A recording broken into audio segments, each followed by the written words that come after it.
Hello students, this is your day 6 e-learning. This is Mrs. Thornton, and there is two parts to your lesson today. The first part is to watch this video and to go through it. Make sure you watch it all the way to the end. And the second part is you have a quiz on Canvas. And the quiz that you're going to take on Canvas, you have one shot at the quiz, not multiple shots. And so you definitely want to take your time and watch this video carefully. If you want to take a few notes during this video, of course you can use the notes on the quiz. Before we get started, this is our second day looking at sexual harassment in the workplace. And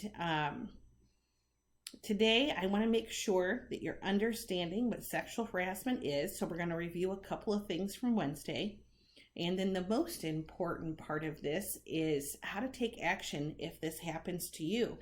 And there's two ways that we're going to be looking at this. We're going to be looking at this as you, the employee. What should you do if it happens to you? And we're also going to be looking at it as you, the boss. And what if this is reported to you? What do you need to do? All right, a little bit of review here. And this is review from Wednesday. Sexual harassment is any unwelcome sexual advances or request for sexual favors. It's behavior of a sexual nature that is unwanted, unwelcome, and usually, unfortunately, it's repeated. It doesn't happen just once. It will happen many times. And it can be visual, verbal, or physical. A lot of people believe that sexual harassment is only physical. That is not true. Most sexual harassment starts as visual or verbal.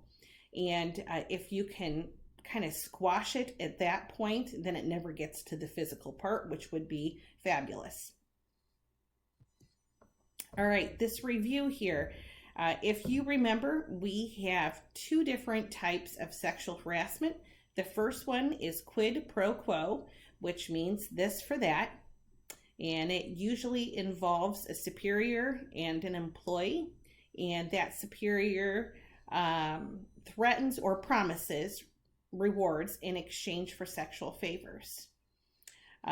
If you would like to read through this whole entire slide, we've already been through it once, but if you'd like to read through it, you can pause your video right now and read through this slide. All right, the second type of sexual harassment is a hostile work environment, and this is a little bit more common. It is caused by repeated actions, comments, or behaviors that create an intimidating, hostile, or offensive workplace, and it can happen from coworker to coworker or boss to coworker. And again, if you would like to read over this whole slide, you could pause it right here, read over this slide. All right, before we begin, every situation is different. There is no one perfect way to respond to all the different types of sexual harassment that could happen. And if this happens to you, you might feel embarrassed or afraid that no one will believe you. You might feel embarrassed or afraid to even talk about it. And this is where you as the employee can struggle with that, but also think about you as the boss, being that entrepreneur and having employees. If an employee actually comes to talk to you about this, they're going to be feeling embarrassed and afraid. And it's important that you make them feel comfortable and you have the open dialogue. Sexual harassment is illegal, and there are laws to protect you as the employee. And this is where some bosses get into some big trouble. Sexual harassment is illegal. If the boss does not take action on this, the employee can actually have some legal action taken against the boss.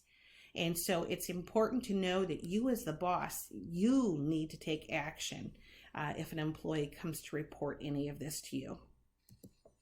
All right, first of all, we're going to look at this From the standpoint of you being the employee, what do you do if you're a victim of sexual harassment at work?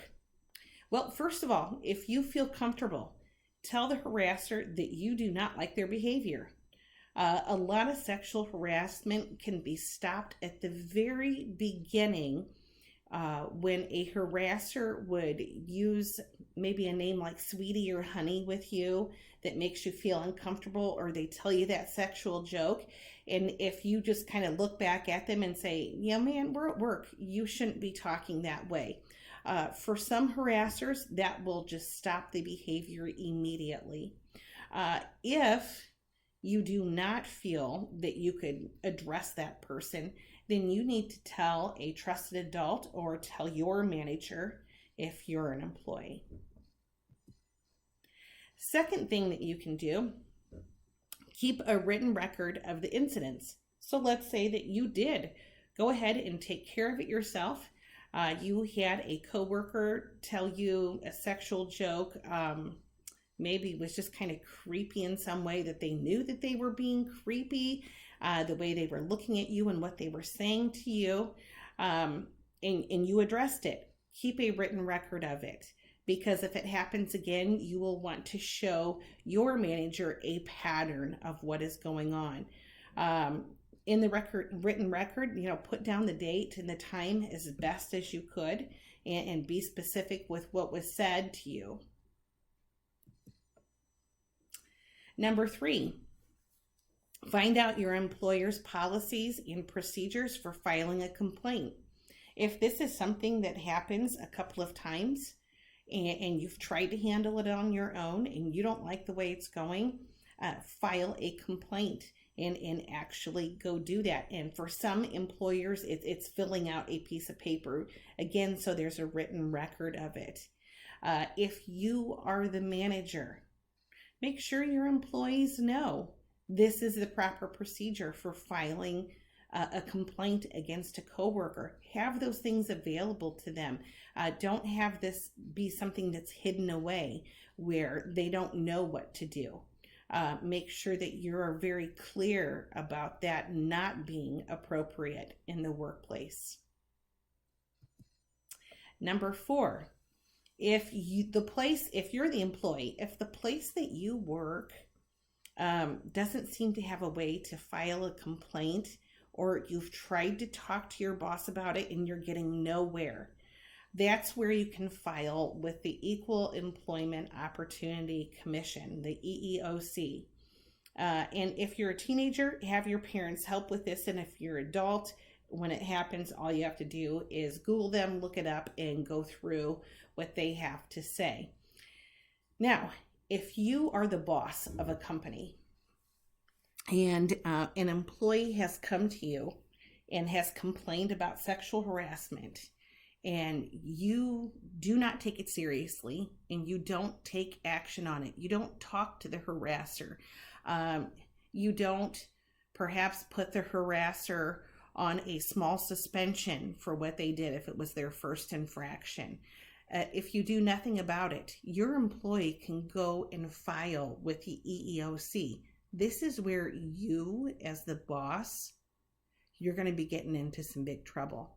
And that is why it's so important for you to know that if you own your own company, if you are an entrepreneur, if you have employees, you've got to be aware of all these laws. You got to know the laws, and you've got to be ready to take action before it ever happens in the workplace. It's something that you need to talk about so that you're not trying to deal with these issues and you're not ending up being a little bit lazy about how to take action on this and then get yourself into some trouble. All right, back to you being an employee. If possible, start a buddy system at work. This is where you would tell another employee about your situation.